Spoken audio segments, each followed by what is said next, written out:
All right, China making its message clear as it warns Speaker Pelosi against visiting Taiwan ahead of her trip next month. The Chinese foreign minister quoting this: "If Speaker Pelosi visits Taiwan, it would seriously violate the one China principle and harm China's sovereignty and territorial integrity. Pelosi would be the highest-ranking U.S. lawmaker to visit Taiwan since her predecessor as Speaker. Newt Gingrich went there 25 years ago. Newt, I love that the Speaker is going. How concerned are you that she's going to back out?" Well, she has to make her own decision, and I'm sure the State Department is panic-stricken and begging her not to do it, because the State Department normally is into appeasing our enemies. But I would just say that when we went 25 years ago, and I'm the highest-ranking American ever to go to Taiwan, we actually went to China. And the Chinese communists had invited me to give speeches in Beijing and Shanghai. And then we told them, that's terrific. And by the way, we're going to go to Taiwan. And they said, you can't do that. And Gardner Peckham, who was my national security advisor, I remember listening to him on the phone yelling at the Chinese ambassador and saying, the Chinese Communist Party does not dictate the travel of the American speaker. And what we did have to do is we left China, went to Japan, stopped briefly, then went to Taiwan, and then went back to Japan. We couldn't go straight. But when we said to the Chinese communists, look, if you don't want me to come to China, that's fine. I'll just go straight to Taiwan and never come to China. They suddenly said, oh, no, we don't mean that.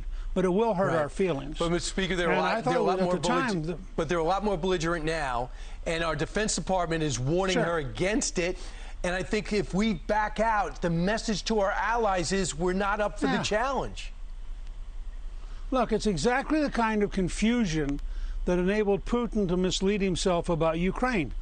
We need to be very, very clear, and this is part of why I went. We had a lot of tension in 96, 97, and President Clinton and I collaborated in trying to send very strong signals, including putting American aircraft carriers in the Taiwan Strait. So I would say she absolutely has to go now. She cannot allow the Chinese Communist dictatorship to think that it can bully an American Speaker of the House. And frankly, she ought to tell the Pentagon and the State Department to shut up. They're always timid, they're always risk-averse, and they don't get it. It's very important to show strength so the Chinese communists understand that we're real and we're not just, as Mao called us, a paper tiger. So if you didn't get enough of Newt with Bret Baier yesterday on Fox News Sunday, and if you didn't get enough just now with me on Fox and Friends, good news. Watch America First Agenda Summit. This is going to be big. It's going to be streaming live on Fox Nation starting today at 11:30, and Donald Trump, the former President of the United States, delivers the closing address tomorrow. Mr. Speaker, your book is doing great. I went into a Barnes & Noble the other day. They said the Newt Gingrich's book is doing fantastic. It's called Defeating Big Government Socialism. It's on sale now. Newt, congratulations on it. Great to see you. Great to be with you, as always. All right.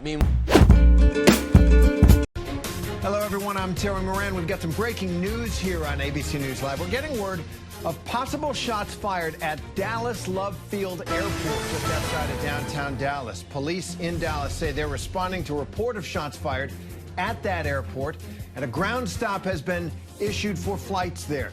These are just the initial reports we're receiving right now. Again, police say they are responding to a report of shots fired at Dallas LoveField Airport. That's a hub for Southwest Airlines. We're still waiting to learn more about the exact nature of this situation. We know that the police are on the scene, and we will be following this story and bringing you much more as the news warrants.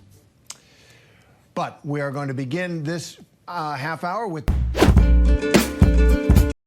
Today, this morning, at about 10:59, a 37-year-old woman gets dropped off, goes inside near the ticket counters in front of Southwest, goes at one point into a restroom, exits the restroom.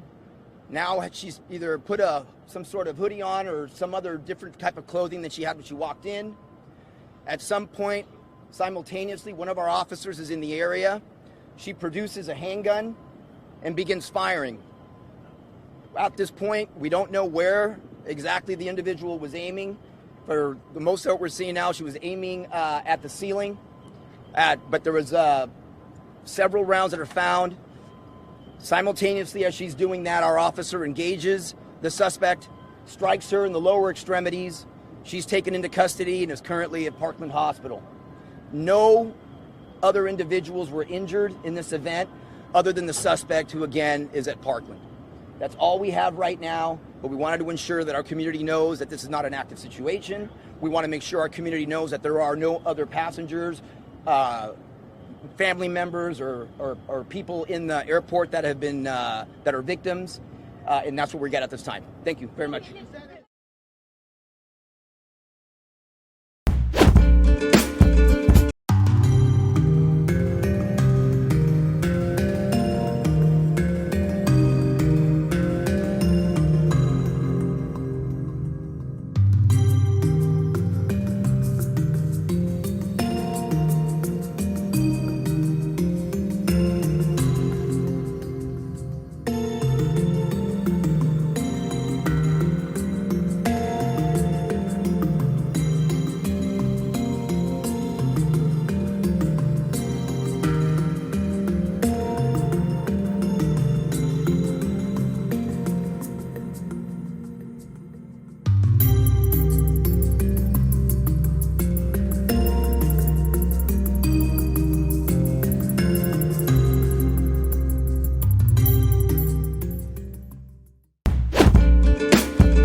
Outside the home of Elliot Senseman, chickens made their way to the fence. Inside, we could see some animals in cages, and police say aside from the one snake that killed him, others were in the home. My understanding was that there were 2 other snakes in the home. Senseman's family has been quoted as saying Elliot Senseman often urged caution when housing such animals and took in snakes that had been abused and neglected. It was one of those snakes, police say, took the 27-year-old's life. The officers walk into the hallway and they see the male, the victim, lying on the floor.